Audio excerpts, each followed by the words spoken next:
Hello and welcome to Clean Air Week. I am so excited to teach you and your family about what we can do to keep our air healthy and clean. We're going to have a lot of fun this week, but before I dig in, I wanted to take a minute to introduce myself.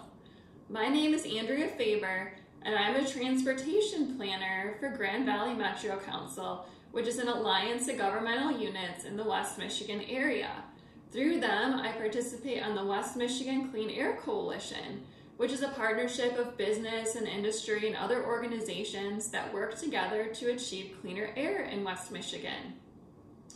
Now, one thing I do also is I coordinate the Clean Air Action Program. Have you heard of a Clean Air Action Day before? Maybe last summer you remember your parents saying, "We can't mow the lawn today because it's a Clean Air Action Day." If you're not familiar with the Clean Air Action Day and what it is, it's really important that we're aware of them.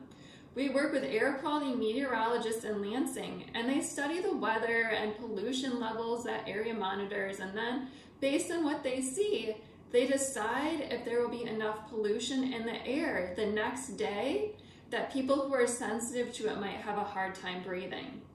Do you have any idea who's sensitive to air pollution? Any guesses? It's kids, because they're still growing. Anybody with heart and lung disease, like asthma, older adults, like our grandpas and grandmas, and anyone who exercises a lot outdoors. Do you know anybody who would be sensitive to air pollution? Maybe you know someone who likes to run around a lot outside, and maybe it's even you. The Air Quality Index, or AQI, is a tool that shows us how clean or dirty the air is, and it has the same colors as a traffic light for the most part, and it works kind of similarly. Like when the AQI is green, it means the air quality is good, the air is healthy, and it essentially means go. When it's yellow, it means the air is moderate, so it's still clean, but we should slow down and be a little more cautious. And when it gets to orange, it means that the air is unhealthy for sensitive groups.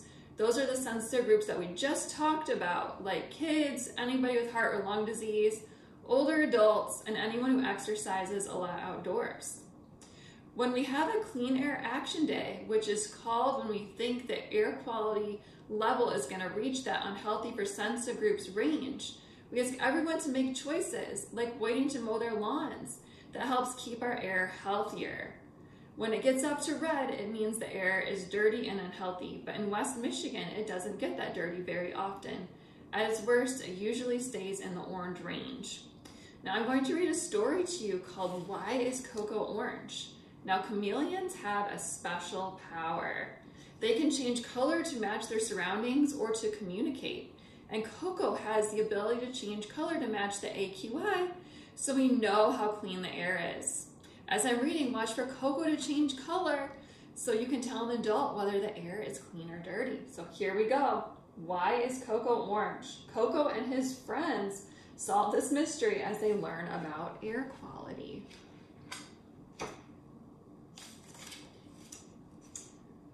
Now, Coco and Casey learned important things at Lizard Lick Elementary, like when to change colors. But their favorite subject was recess. They played leaping lizards and had a snack. I'm eating a fly. They changed color to match their surroundings. This is called camouflage. Cool turned gray on the rock. Casey turned brown against the tree bark. Coco coughed. "Hey, I'm not green like the grass. I'm orange." "What happened?" Casey asked. "Did you eat a bad fly?" "No, my chest is tight. It's hard to breathe and I keep coughing. I have asthma," he said. Cool ran to get the school nurse. Look at how orange she is. "Having asthma can make it hard to breathe sometimes, but it won't make you orange," the nurse said. "You should take it easy today." Coco and the nurse followed his asthma action plan. He used his inhaler. He rested for a few minutes and he felt better. Recess was over and they walked to class. Look at that flag, Casey said. Coco is the same color. And there's the orange flag. Were you climbing on the flag? Cool asked Coco. No, said Coco. No, or all the other chameleons turned gray when they sat at their desks except for Coco. Why is Coco orange, Mrs. Bug-Eye? Cool asked. Do you have any ideas? Chameleons change color for camouflage. Or to communicate, Mrs. Bug-Eye said. If you didn't turn gray to match the desk, you must be trying to tell us something. Coco didn't know what to think. The flag outside is the same color as Coco, said Casey. They noticed something. That flag tells us if the air is clean or dirty, Mrs. Bug-Eye said. Today the flag is orange. This website says it is orange because we have too much ozone in the air. Breathing ozone makes asthma worse.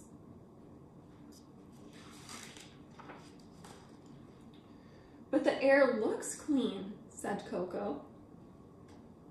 All air can be dirty, even when it looks clean, says Mrs. Bug-Eye. Ozone is made when pollutants from factories, cars, and trucks mix together in the hot summer sun. Less cars on the road means less pollutants to make ozone. Look at all these different sources of pollution and the ways that we can do things better. Like a car could be a pollution source, but if we're riding together with members of our family, we're keeping the air cleaner.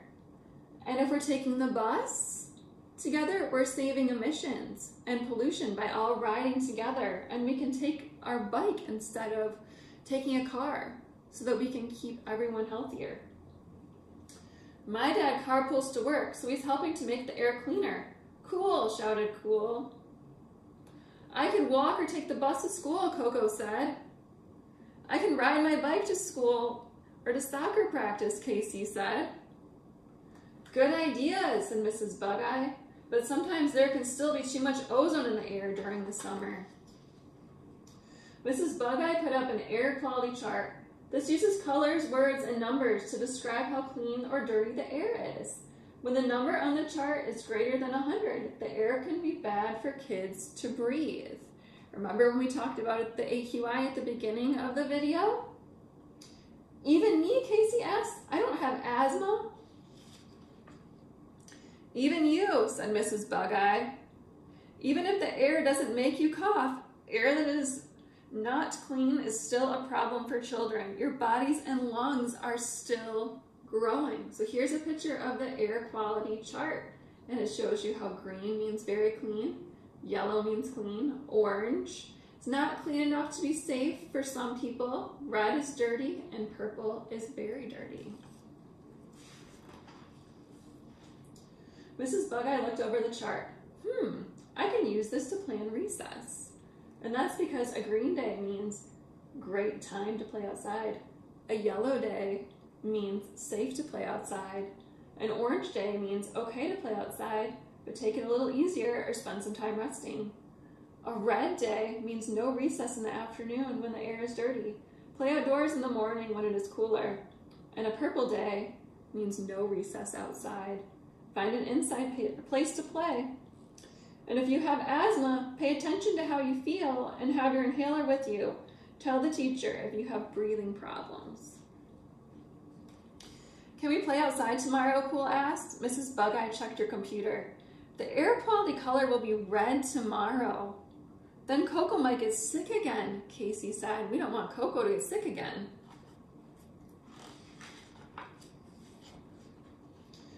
And it wouldn't be healthy for any of us, Mrs. Bug-Eye said.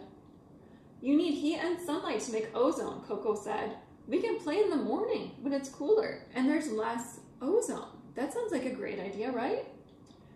That's a great idea, Mrs. Bug-Eye said. But we should always check the air quality color to make sure it is safe to play.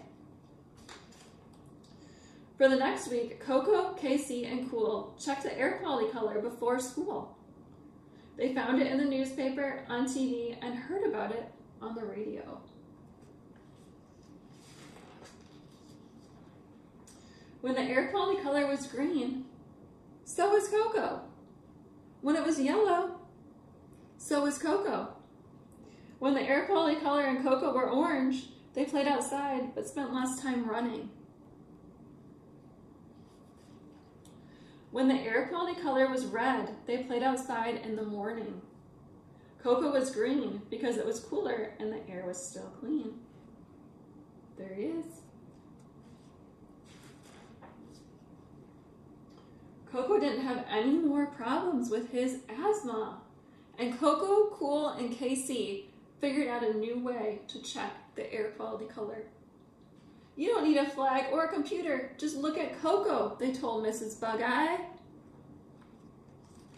Now, do you know where to look to see how clean or dirty the air is?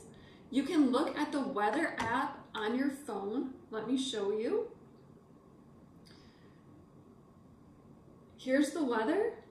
And if you scroll all the way down, it will say air quality index, and it says good for today. So even though it's hot outside, our air is still good. You can also look at our website, which is wmcac.org. You can call our Cleaner Action hotline at 1-800-656-0663. You can follow us on Facebook, you can watch the news, or you can sign up for EnviroFlash at enviroflash.info. And if you sign up for EnviroFlash, you'll get email or text message notifications the day before an action day so you can prepare. Now tune in Wednesday when I'm going to teach you how to be a clean air hero.